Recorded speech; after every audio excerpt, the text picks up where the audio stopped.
Hi guys, welcome back to another episode on Real Talk, which is Real Talk for real estate investors. We are on episode 30, and I am here with our transaction coordinator, Tiffany Biddle. Hello.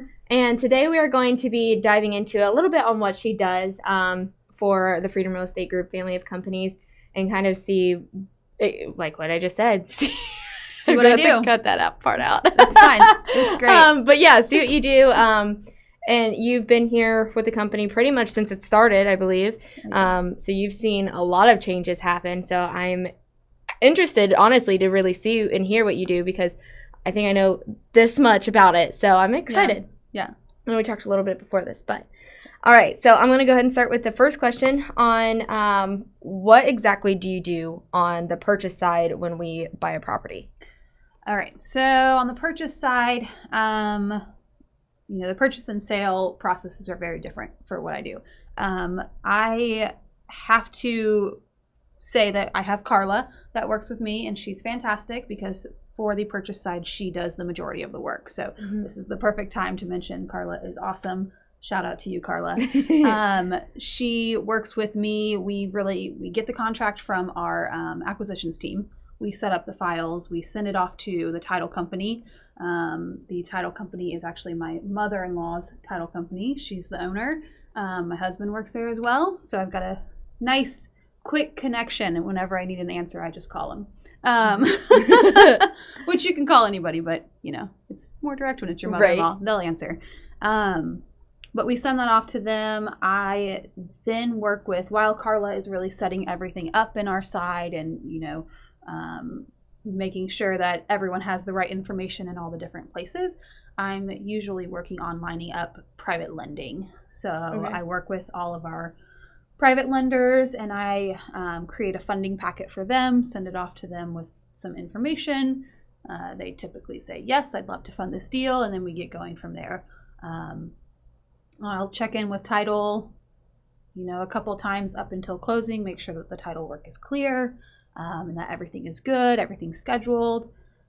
Make sure we get our funds and all of our docs. I actually sign all the documents as well. And then we are closed. So after that, it's kind of off my plate. I close out some things in our system, but it kind of goes off my plate then as an urgent item that I must do. It's more of an overseeing until it sells. Right. Yeah. So then the sell process is a little different. So you kind of get a break in between the A to B closing from B to C. So what does the B to C closing look like whenever we sell a property? Yeah. So when we sell a property, ideally I'd love if it was, a easier process like when we purchase, but there are just a lot more parties involved. So, you've got the investor who's buying the property. You've got the title company. You also have their lender, most likely. You have an appraiser. You have an inspector. There are all these people that I'm communicating with, and I'm coordinating that whole timeline. Carla, again, she sends out all of the intro stuff at the beginning and gives them, hey, here's your steps. Here's what we need to do. And then I help really coordinate all of those steps going forward. Usually, depending on the lender, 30-day turnaround, where when we purchase sometimes they want to close in like 3 days, but when we purchase it's usually like 1 to 2 weeks versus the sale when it's usually around 30 days. Okay. With working with the lender, and I just coordinate all of that stuff and then sign the docs again. I do all of that. Closing out the file in our system, we do all of that stuff, but really, we already know the title is clear. So that is what's good about when we're selling. Our title company is fantastic. They will find every little title issue that you can think of. They will find it. And so there's kind of, I think, drives our acquisitions company a little crazy because they keep stopping, a lot of deals from going through. But it's great because what we're giving to our investors is a clear title, Yeah. I never thought about it that way. Yeah. That's interesting. That shines some light on the whole process. Yeah. That's interesting. I'm going to have to share that with Lauren, just so she can kind of understand it a little bit as well. Yeah. Because I did not know that. Which, again, is why I was so excited for this podcast. So I'm like, I don't really know what Tiffany does. I could tell when you were Googling what the transaction coordinator does. Yeah. I walked in here. I was like, yeah. Are you trying to figure out what I do? Well, and so, like, and I guess I always knew, like, I have always heard you guys talk about, like, the inspection and all of that.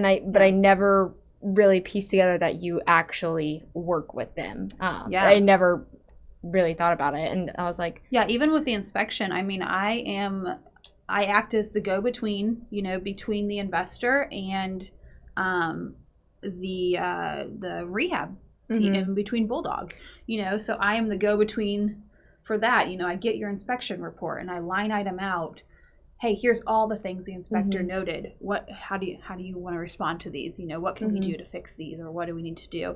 They give their responses. I send them off. I just kind of play telephone back and forth, but I relay all of that stuff between parties and everything. It's every little thing. There's usually something that I or Carla are doing in that process. Yeah, I guess I just always assumed, like, specifically the inspection report, that it just always went straight to Bulldog. No. So, man, okay. Yeah.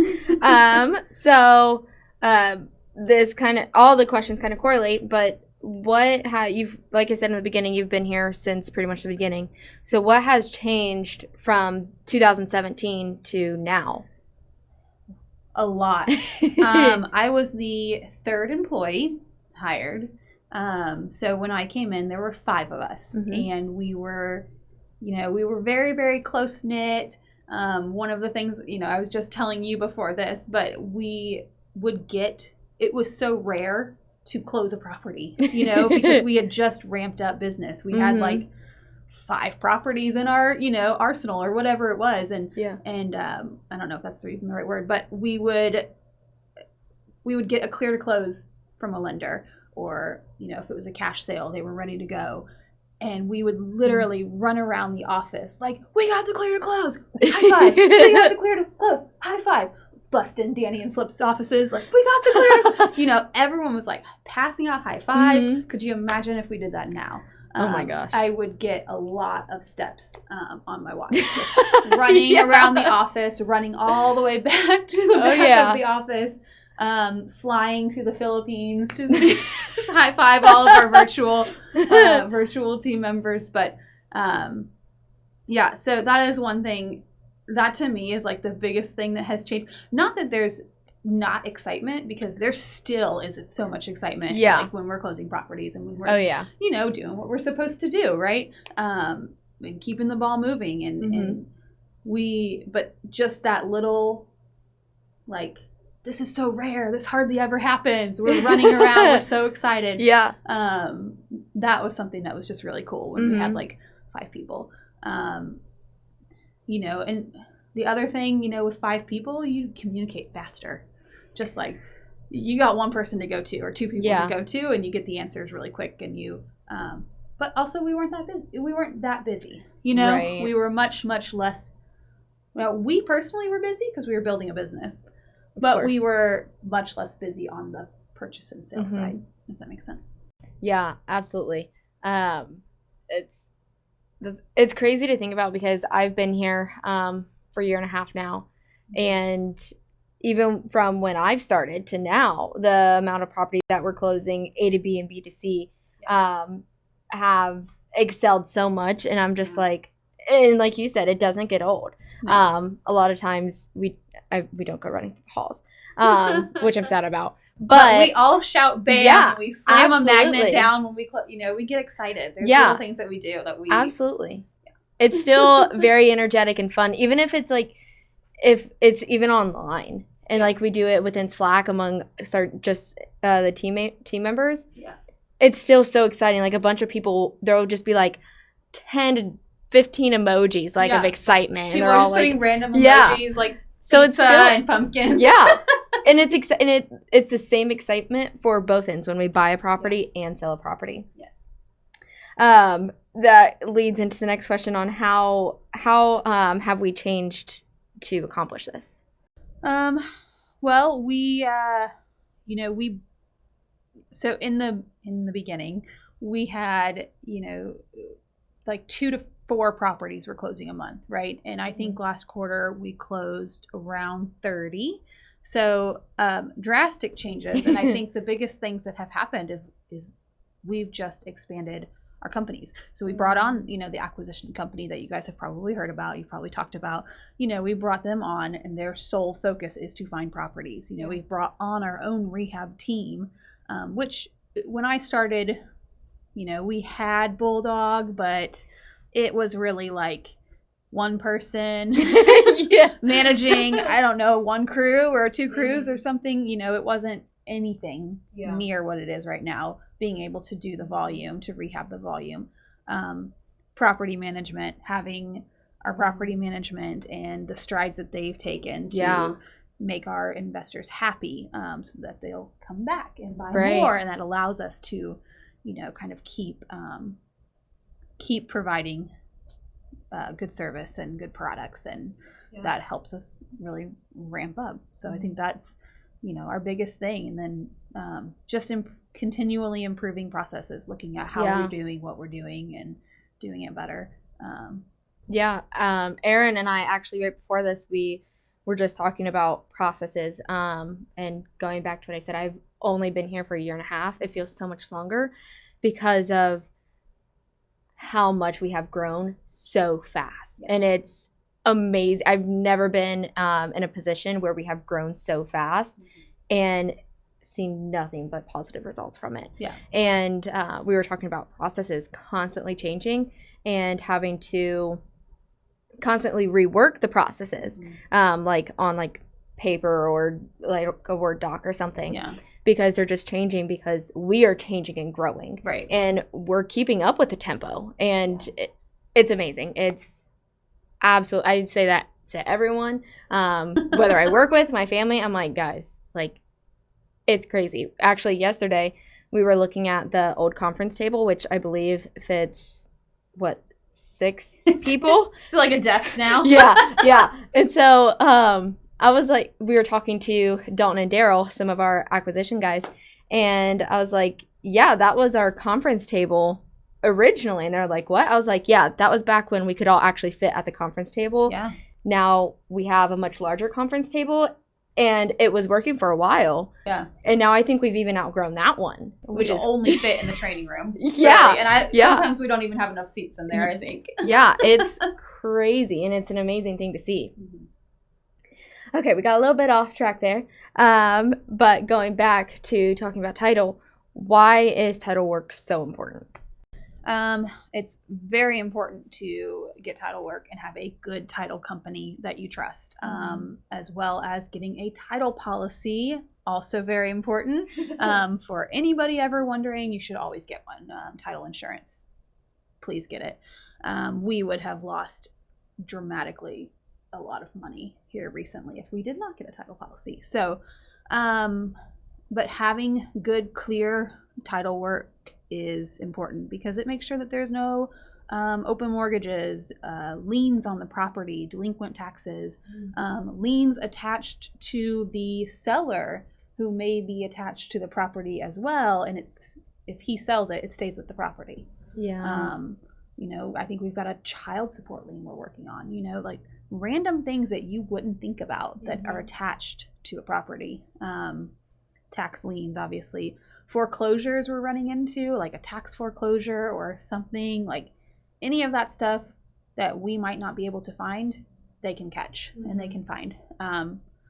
Sue has even found things like, hey, this transfer went from this person to this person, but this deed wasn't notarized right, or they deeded it to themselves. That actually happened recently. I remember about they deeded it to themselves, so they have to get a new deed signed. And how many times has that transferred since then?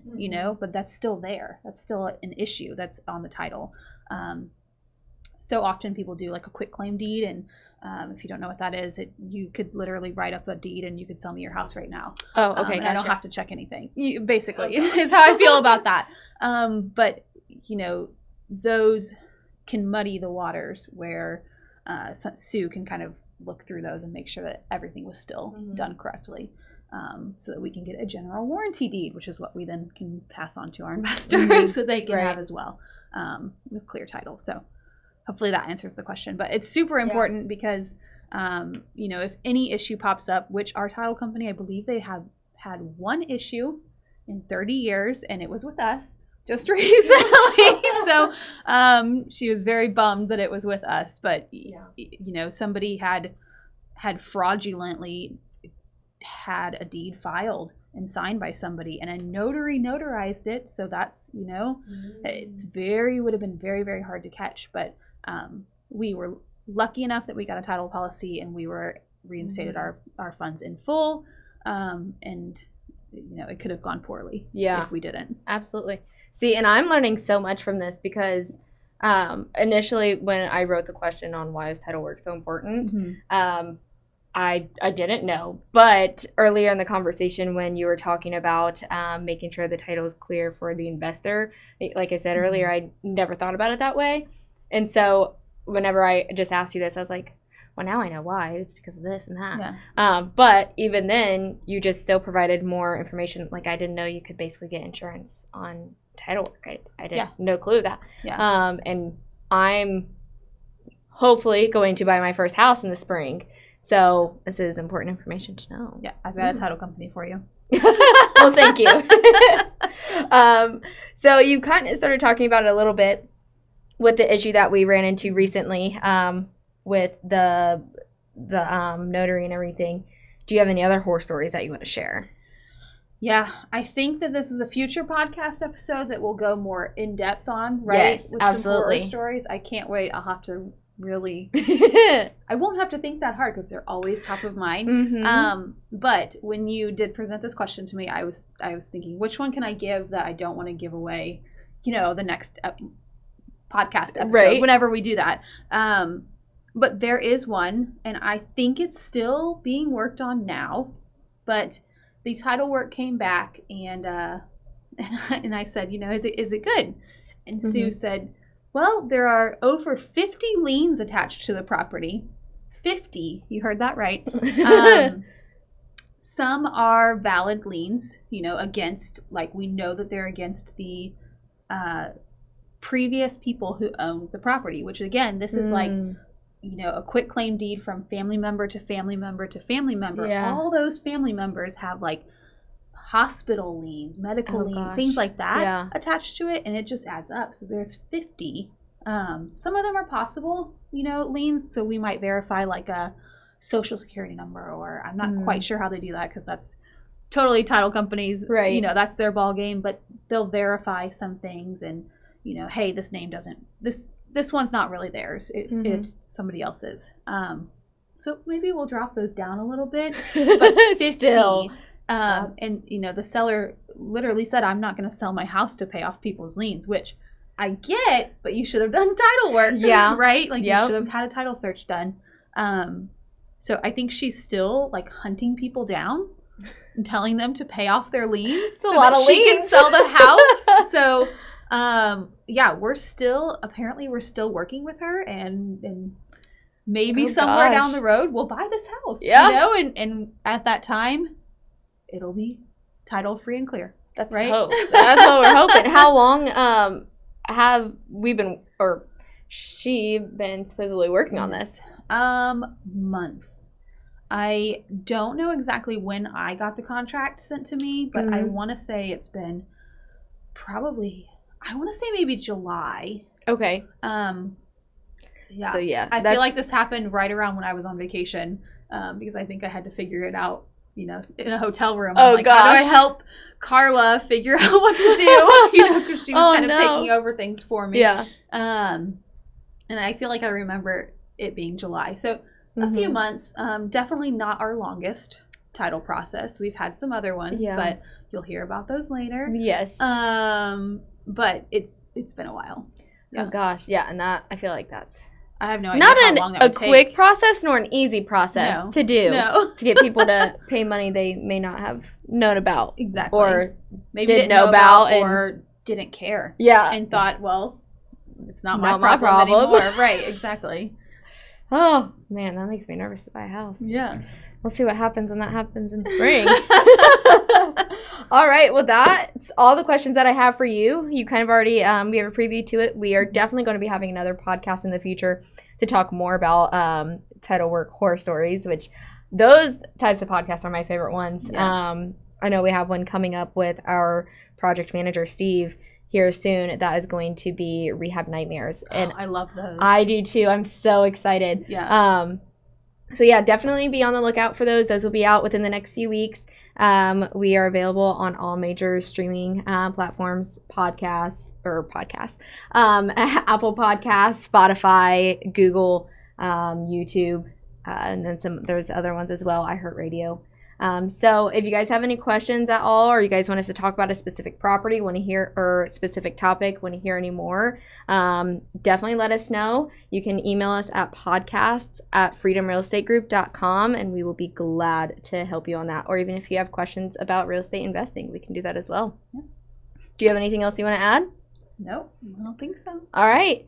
We always end this. I may not have told you. You think you know it for the vlogs, but... Yeah, you sprung this on me last time. Yep. So remember to always invest smart. And live happy. All right. Thanks, guys. Bye. Nothing on this show should be considered specific personal or professional advice. Please consult an appropriate tax, legal, real estate, financial, or business professional for individualized advice. Opinions and information on this show are not guaranteed. All investment strategies have the potential for profit or loss.